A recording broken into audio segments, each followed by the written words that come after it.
for the main suspect, who is 20 years old, who is the one who allegedly gave the fatal blow to Thomas, a young person who lived in the center of Romans-sur-Isère, who is 20 years old, who was born in France, who is of French nationality. See, that is to say, there is no, yes, very good. But I know that we have made hundreds of thousands of paper Frenchies. So I know that we are faced with profits, which are always the same.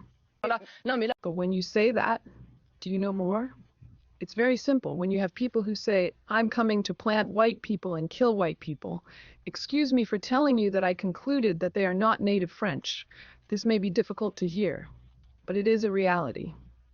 I also see that it's always the same phenomenon. That is to say that these are young people from the city in HLM housing, because as long as we pay as much with our taxes for national solidarity for barbarians of this type, young people who are obviously, most of them, very unfavorably known to the police services. This is what he says in this case, a very unfavorable statement known to the police. So once again, it's always the same thing. It's always the same scenario. The problem today in our country is that these people are free.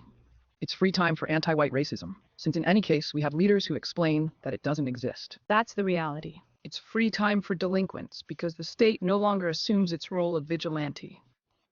That is to say that these young people, why they reach such extremes after having clearly been repeat offenders, is because they know that in any case the penal response will be derisory, that it will arrive late, that even if they are ultimately convicted, in any case they will get out after just a few years, because they will have reduced sentences.